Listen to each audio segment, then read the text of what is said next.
Hello दोस्तों, स्वागत है आप सभी व्यूअर्स का हमारे चैनल सिद्धि IAS PCS पे।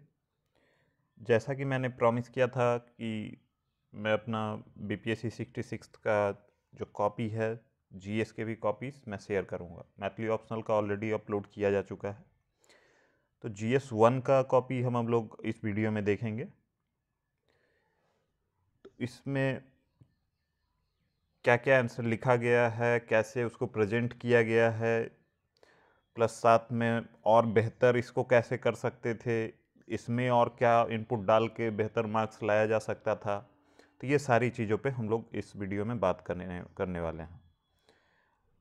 इसमें मुझको 176 मार्क्स मिला है, एवरेज है, बहुत ही एक्सेप्शनल मार्क्स नहीं है, बट स्टिल इट्स गुड।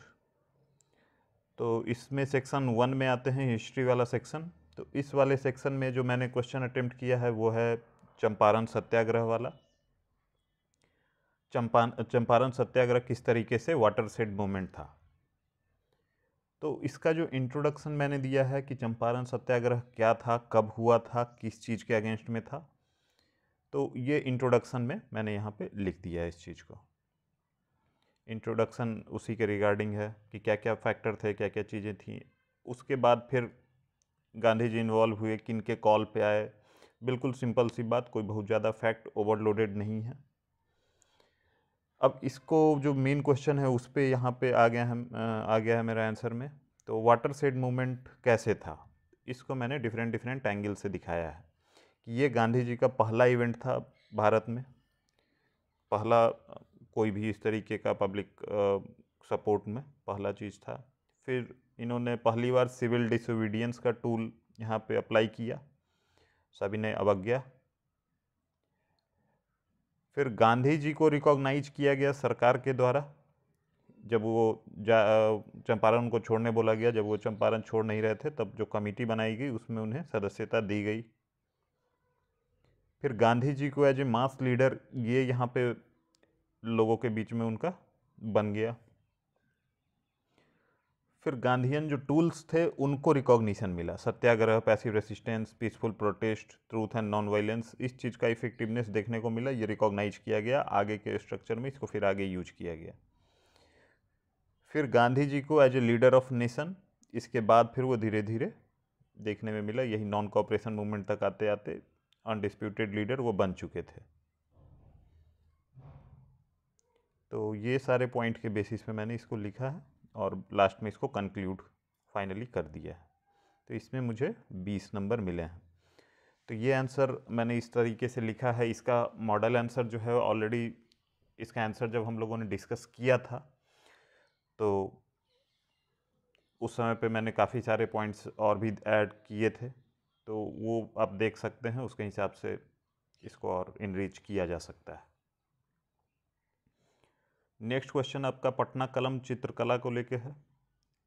तो पटना कलम चित्रकला हिस्ट्री का पोर्शन, ये आप लोग इन जनरल काफ़ी अच्छा, हर आंसर जो भी लिख रहे हैं उनका ठीक ठाक है। तो इसमें मैंने वही जनरली इंट्रोडक्शन में क्या है, किस फॉर्म में किया जाता है, अब इसका मेन फीचर्स पूछा गया है। तो मेन फीचर्स, हाँ, इसमें जो बॉक्स बना के लिखना, underlining, double underlining, single underlining, इन सब चीज़ों को आपको ध्यान में रखना है, ये उठाना है। तो मेन फीचर में फ्यूजन ऑफ थ्री फॉर्म्स, कौन कौन तीन चीज़ निकल के आए हैं, लोकल आर्ट, ब्रिटिश आर्ट और मुगल आर्ट, तीनों मिला के वो चीज़ आया है।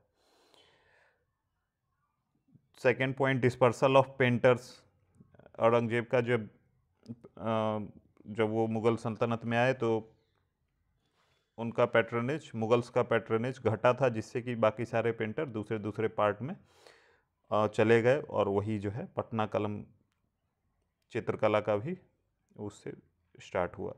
नेक्स्ट इसका कि कोई इसको राजशाही पैट्रनेज नहीं था उस समय पे। फिर इसका थीम क्या था, थीम मोस्टली जो है लोकल मार्केट का, लोकल डेली लाइफ का, वही सब का, और कुछ कुछ जो एग्जांपल है वो यहाँ पे आप कोट कर सकते हैं।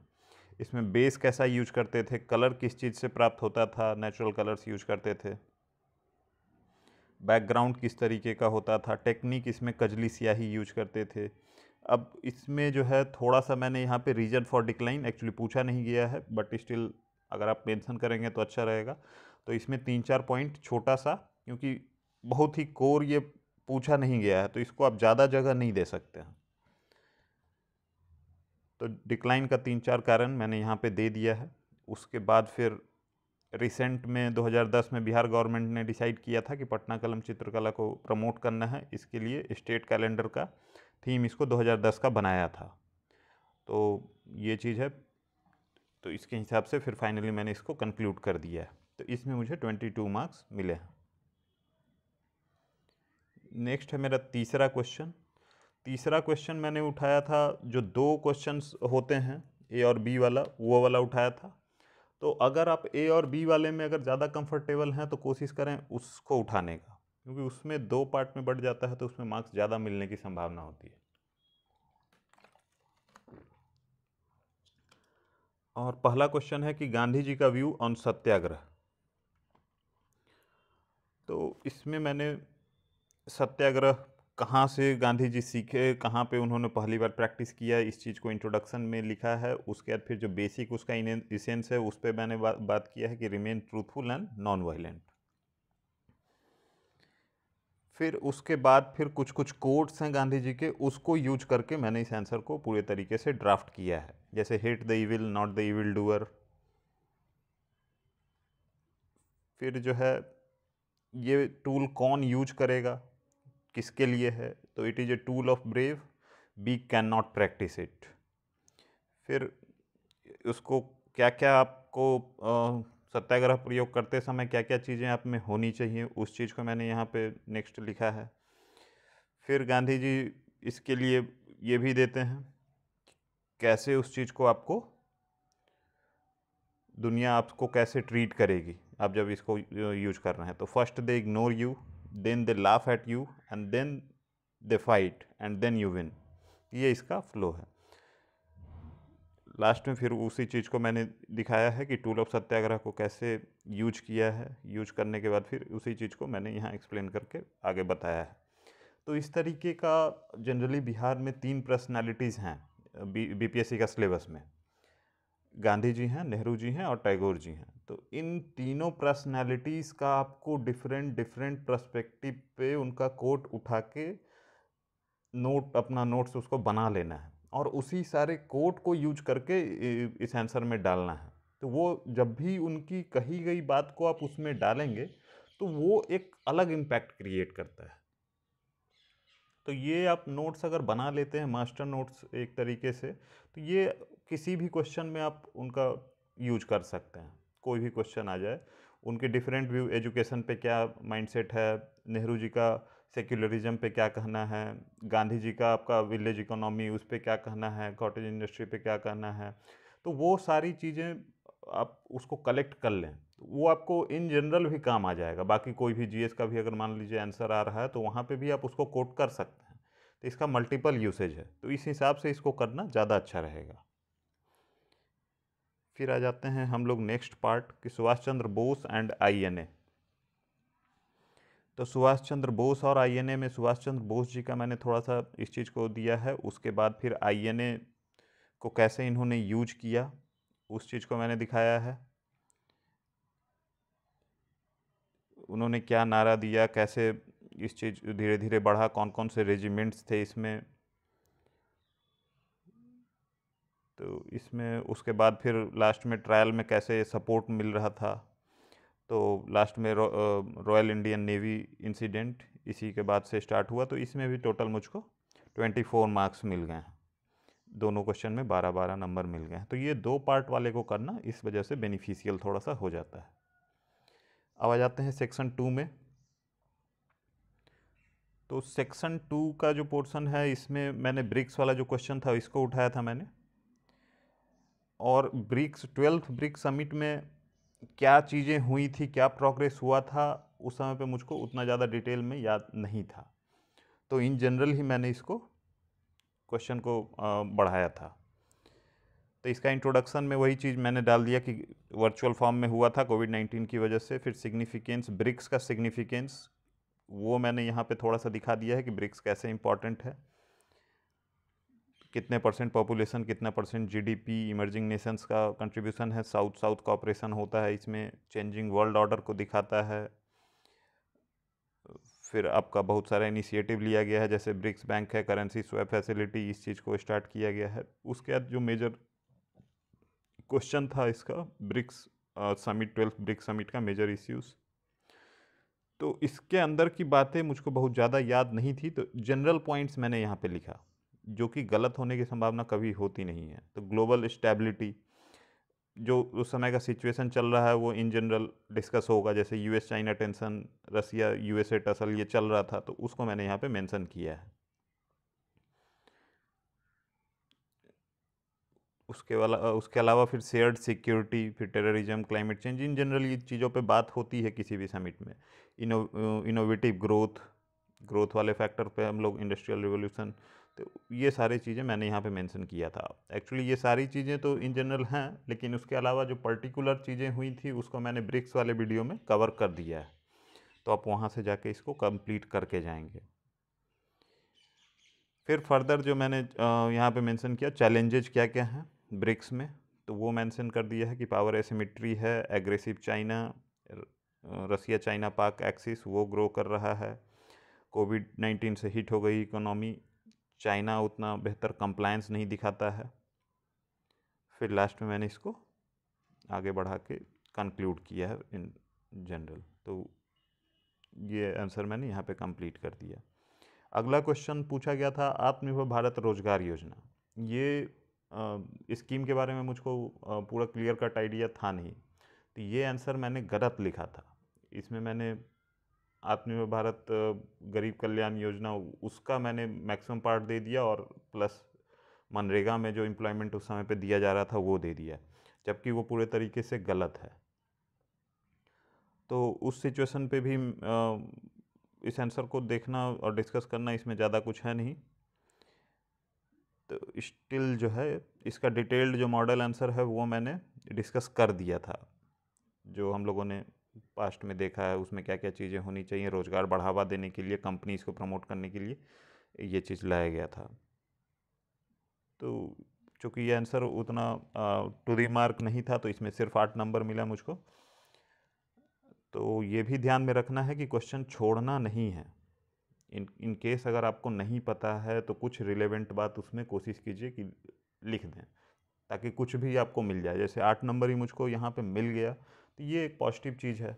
अगर मान लीजिए कुछ और ऑप्शन था उसको उठाया जा सकता था, वो मुझको पता होता, वो हम लोग लिख के आ सकते थे, या फिर इसी में लास्ट ऑप्शन हमारे पास बच जाता है कि इसको अटेम्प्ट करना ही है, तो उस कंडीशन में आपको इस तरीके से उठाना है कि चलो ठीक है। फिर आ जाते हैं नेक्स्ट, आपका अगला क्वेश्चन है कि इंडिया ईयू का बीटीआई है। तो इस वाले क्वेश्चन को मैंने चूज किया था। इस वाले क्वेश्चन में भी क्या क्या इसके अंदर फीचर्स हैं उस चीज़ को मैंने यहाँ पे डाला। उसके बाद फिर ये नेगोशिएट अभी तक नहीं हो पाया है। क्यों नहीं हो पाया है कि ईयू का क्या क्या डिमांड है। ईयू का डिमांड में वो कहता है बहुत सारे लग्जरी गुड्स हैं उन पे ड्यूटी ख़त्म करो, फिर पेटेंट राइट, लेबर गाइडलाइंस उसको इंक्लूड करो, फाइटो सैनिटरी मेजर्स इसको स्टिक करो। इंडिया यहाँ पे क्या है कि सर्विस और सर्विस प्रोफेशनल्स इनके मूवमेंट को लेके ग्रेटर एक्सेस चाहता है। डाटा सिक्योर स्टेटस वो इंडिया डिमांड करता है। फिर आपका non inclusion of features like copyright, labour laws, environmental standards, इसको सीधा सीधा इंडिया कहता है कि इसमें डालने की आवश्यकता नहीं है। और फिर लास्ट में मैंने इसको कंक्लूड कर दिया है। तो ये आंसर इस तरीके से इसमें मुझको 20 नंबर मिला है। ये भी बहुत पुराना क्वेश्चन था, उस समय पे प्रिपेयर किसी भी स्टूडेंट ने इन जनरल नहीं किया होगा। स्टिल 20 मार्क्स इसमें मुझको मिल गया है, तो इट्स गुड अटेम्प्ट। फिर आ जाता है आपका सेक्शन 3। सेक्शन 3 आपका स्टैट वाला सेक्शन है। तो स्टैट वाले सेक्शन में आपको ध्यान ये रखना है कि बिल्कुल इस तरीके से नहीं जाना है, स्टेप कुछ कुछ कुछ कुछ कोशिश करना है लिखने का। तो स्टेप यहाँ पे देखेंगे कि मैंने यहाँ पे स्टेप सारा लिखा है, क्या होना चाहिए, कैसे है, ये आपको बनाना है। तो ये स्टैट जो पहला मैंने अटेम्प्ट किया है, तो पहले स्टैट में मुझको 35 मार्क्स मिले हैं। यहाँ पे भी आपको जो कलाकारी है वो करते रहना है, बॉक्स वॉक्स बना करके आगे दिखाना है क्या चीज़ें हैं, वो उस चीज़ को तो करना है। तो इसमें 1 मार्क्स मेरा सिर्फ कटा था, बाकी इसमें अटेम्प्ट ठीक ठाक था, अच्छा अटेम्प्ट था।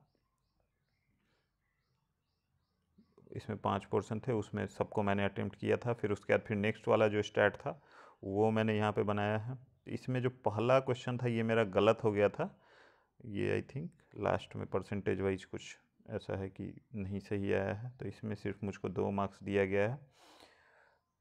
फिर बाकी जो सारे पोर्शंस हैं वो सही अटेम्प्ट हैं, उसमें मार्क्स ठीक मिला है, तो उसमें मिला जुला के टोटल 28 मार्क्स यहाँ पे मुझको मिला है इस वाले पेपर में। और इसमें कोशिश यही करना है कि स्टैट 100% सही हो, स्टैट में कोई भी गलती नहीं हो। जब 35 नंबर मिल रहा है मतलब आप 72 में 70 मार्क्स तक ईजिली फेच करके यहाँ से आ सकते हैं। तो ये बहुत ही बड़ा बोनस पॉइंट है, इसको कभी भी छोड़ना नहीं है। तो GS1 का जो पोर्शन है इसमें यही चीज़ है। तो आज का वीडियो ये जो है GS1 का जो वीडियो है इसमें इतनी ही बात है। इसको आप लोग देखिए, इसको जो जो चीज़ें बताई गई हैं उसको अडॉप्ट करें। आगे जो फ्यूचर जो भी आप आंसर प्रैक्टिस कर रहे हैं उसमें ये सारी चीज़ को अभी से ही इनकलकेट करने का कोशिश करें, ताकि एग्ज़ाम में जो है वो आपका रिफ्लेक्ट करे, ये सारा चीज़ अडॉप्ट हो जाए। इसमें बिल्कुल बिल्कुल मैकेनिकल नहीं लगना चाहिए, नेचुरल हो जाना चाहिए आपके अंदर वो चीज़। तो यही चीज़ है, इसको मैं अभी अपलोड कर देता हूँ। इसका PPT अगर आपको देखना है तो आप PDF, तो आप टेलीग्राम चैनल है हमारा, उसका लिंक इस वीडियो के डिस्क्रिप्शन में डला है, वहाँ से आप ग्रुप ज्वाइन कर सकते हैं। इसका PDF जो है वो आप डाउनलोड कर सकते हैं। So that's all for today in this video. Thank you for watching.